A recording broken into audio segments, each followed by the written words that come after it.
Assalamu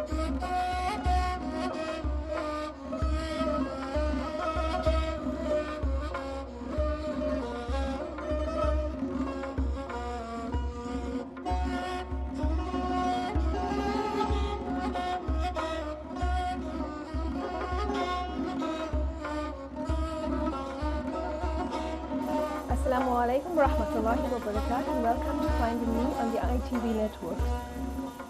South Africa's transition from apartheid to democracy was hailed as a success. New phrases were coined that described us as the Rainbow Nation. And with political power now in the hands of the black man, everything was supposedly, suddenly going to be okay. But was the transition a success? And have South Africans fully understood and grasped the one identity that was consciously used to dehumanize the people of color? This identity was nestled in race. Today with me are two incredible human beings. Ndumiso Delport is a lecturer in philosophy at the University of South Africa, and Ndumiso Delport is an assistant lecturer at the University of Pretoria. So welcome to both of you, and thank you very much for making the time to be here with me this morning. Thank you. Ndumiso and Delport, we have had some interesting conversations in the reading group that we have. And I would like to pick up on some of these discussions and bring these issues to the front, because I feel that many a time these conversations are not carried to the wider public. And so let's start, but first, of course, because we have a layman audience, to start by defining concepts. And perhaps if I can start with you, and Blanche, if you would like to bring in something, you can add to that. My main question to you is, what is race? What is racism, and what is racial identity? I think the interesting way to start, because these are highly politicized concepts, is to begin with the problem of racism. How I understand racism really is as white supremacy. If one looks in the dictionary for an entry on racism, one will find something like the theory that human abilities are determined by race. So in terms of the English language, any association which is made between human behavior, capacity, and race is a racist claim. But if we look at the history of politics, we find that these claims about the quality of human beings in relation to race really originate from a very specific location, and they become an obsession at a period of time in European history when the conquest of the so-called other worlds becomes a priority in the expansion of Europe. Then you begin to find all sorts of development of discourses which create a taxonomy and typology of races and classify types of human beings. So for me, racism then becomes white supremacy, because the two classes of race which exist are those which are the European people and the non-European people. And racism then is the modus of justification of why it is morally acceptable to do certain things to these people, to take certain things from these people, because they don't enjoy the same quality of human being. Yeah, so this is quite basically how I understand. So from the concept of racism. And for you, to Blanche, how would you then consider racial identity and race? Well, I think, Ndumiso, actually, the idea of looking through this at white supremacy, I think, would be the best way, because also, and especially in South Africa, you see through 350 years that there was a class, a minority class, being able to entrench themselves in the upper middle class and, higher classes of society. Mm-hmm.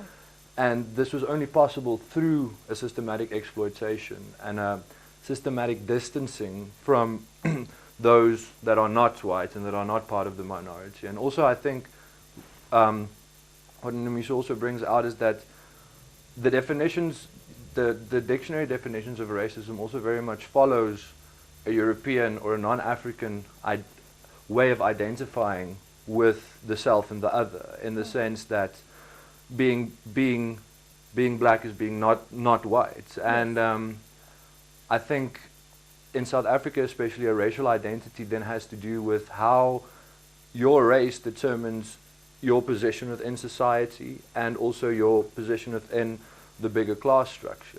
And I'm just curious, because you're a young South African, you're a young white South African. When you raise the question of race, racial injustice, racial prejudice, white supremacy, as Ndumiso has spoken about, usually very many young white South Africans become uncomfortable because they don't know how to relate these concepts to their present identity and their present circumstances. And what would you say is key to getting beyond this?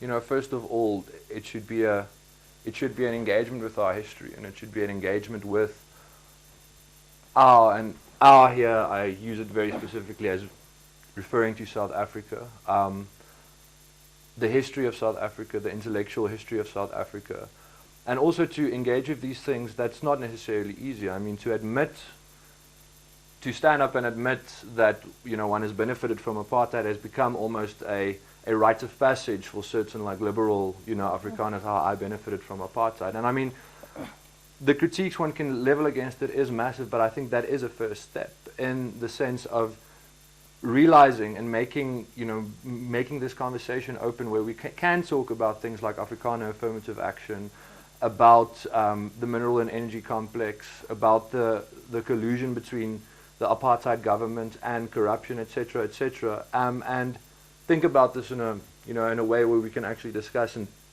see our own position within it. Based on what Blanche has just been saying, in part of our conversations, and I think which was interesting, and I need you to be concise because we have to go to a break just now. We spoke about that whole concept of the Rainbow Nation, and you explained something phenomenal to me, and I would like you to share that idea again about the whole hypocrisy or the duality within that term. Okay. Well, it's been said by others before myself that one interesting problem with the metaphor of the rainbow is that it contains a critique within itself, because of course we all know that the rainbow is a result of the refraction of white light through a prism, and it has been suggested that the rainbow is really the new form of white supremacy. And there is the additional fact that, of course, the rainbow does not contain black within itself. And so the critique against this obsession with diversity and multiculturality is precisely that it's a discourse which is generated by white supremacy to negotiate a new space for itself. But we find that in actual practice, it still marginalizes black people. We're having this discussion in English despite being in an African country. We teach in English and Afrikaans. Our exams are in English and Afrikaans, which are the languages of the conqueror, despite the pronouncement of this diversity. So officially you get the recognition of all peoples, but in the actual practice of the state, policy and society, we see that the cultures which are represented in the rainbow are really, even the rainbow itself is an English word. So there are many things which are contained within this concept, which actually reveal or betray its actual function. Okay, so I'm going to ask you to hold a thought there. When we come back to Blanche, I would like you to perhaps just add a little bit to that, maybe from people who will say, but the Rainbow Nation was coined by Archbishop Tutu, and he is a black person.